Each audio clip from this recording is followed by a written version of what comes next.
लोकसभा चुनाव को लेकर उत्तर प्रदेश में माहौल बनने लगा है। समाजवादी पार्टी, भारतीय जनता पार्टी, बसपा सब अपनी अपनी तैयारियों में व्यस्त है। एक तरफ बीजेपी ने अपनी पहली लिस्ट जारी की जिसमें 51 प्रत्याशियों का नाम है, तो वहीं दूसरी ओर समाजवादी पार्टी ने भी लगभग 30-31 प्रत्याशियों के नाम एक एक करके 3 लिस्टों में घोषित किए हैं। कांग्रेस की अभी सूची का इंतजार है, वहीं बसपा के भी अभी कदम का इंतजार है कि आखिर वो कैसे लड़ेगी। हालांकि मायावती ये बात साफ कर चुकी हैं कि वो अकेले चुनाव लड़ने वाली है। इस बीच कई सारे सर्वे भी सामने आ रहे हैं, कई सारी एजेंसियां सर्वे कर रही हैं। ऐसा ही एक सर्वे टाइम्स नाउ ETG रिसर्च ने किया है और इस सर्वे में लगभग मामला हूबहू वैसा ही है जैसा लगातार कई सर्वे बता रहे हैं। लेकिन एक बड़ी दिलचस्प चीज सामने आई है कि बसपा यानी कि बहुजन समाज पार्टी, मायावती की पार्टी का खाता खुलता हुआ नजर आ रहा है। जी हाँ, टाइम्स नाउ ETG सर्वे की अगर हम माने तो अगर आज की स्थिति में चुनाव होते हैं तो उत्तर प्रदेश की 80 लोकसभा सीटों में बीजेपी को पूर्ण बहुमत मिलेगा, यानी कि बीजेपी सबसे आगे रहेगी। उत्तर प्रदेश की अगर हम बात करेंगे तब वहां पर बीजेपी का एक तरफा जीत मिलती हुई नजर आ रही है।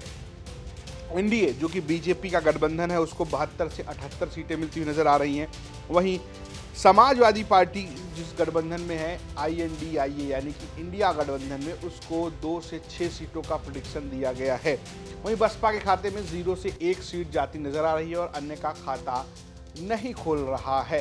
ये बहुत देखना दिलचस्प है कि जिस तरीके से यहाँ पर बसपा का खाता खुलता नजर आ रहा है, ऐसे इससे पहले जो सर्वेज हो रहे थे उसमें लगातार बसपा 0-0-0 ही नजर आ रही थी। तो क्या बसपा एक आध सीट इस लोकसभा चुनाव में जीतने जा रही है, देखना बड़ा दिलचस्प है। हालांकि इस सर्वे ओपिनियन पोल है, इसका नतीजों पर बहुत असर पड़े या ऐसे ही नतीजे हों कि ज़रूरी नहीं है। हालांकि अगर हम वोट शेयर की बात करें तो बसपा को नुकसान नजर आ रहा है। वोट सर्वे की बात करें तो उत्तर प्रदेश में एनडीए को 51% वोट शेयर मिलते नजर आ रहे हैं। वहीं इंडिया गठबंधन को 33% मिलते नजर आए, यानी 33%, बीएसपी को 5% और अदर्स को 11%, यानी कि बसपा को 5 और अन्य के खाते में 11% वोट जाते नजर आ रहे हैं।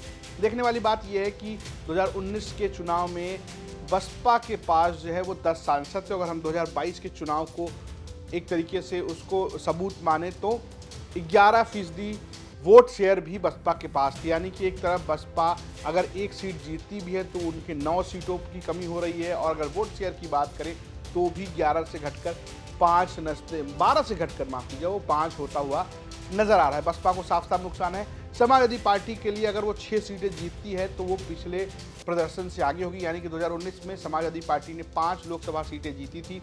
अगर इंडिया गठबंधन 6 जीती और 5 में कौन है, इसका कोई खास अलग डेटा नहीं है। और अगर इंडिया गठबंधन को अगर हम देखें तो समाजवादी पार्टी और कांग्रेस जो है वो लगभग उसी पर बराबर नजर आ रही है 33% वोट शेयर के साथ। लेकिन दिलचस्प बात यह है कि इस पूरे सर्वे में 11% वोट जो है वो अदर्स को दिया गया है। बड़ा सवाल यह है कि जब एक तरफ बसपा होगी और दूसरी तरफ इंडिया गठबंधन और भारतीय जनता पार्टी, तो अदर्स में कौन 11% वोट ले आ रहा है? क्या ये अदर्स ओवैसी की पार्टी है या कोई अन्य लोग हैं जो ये 11%, क्योंकि बड़ा मार्जिन है 11% का वोट। उत्तर प्रदेश में ये पूरा चुनाव साफ साफ बटा हुआ नजर आ रहा है। अभी फिलहाल 3 पक्ष में, एक तरफ बसपा अकेले चुनाव लड़ रही है, इंडिया गठबंधन में तमाम गठबंधन के लोग हैं जिसमें पल्लवी पटेल की पार्टी, अपना दल कमेरावादी, समाजवादी पार्टी अखिलेश यादव जिसके मुखिया हैं, इसके अलावा कांग्रेस भी इसमें शामिल है।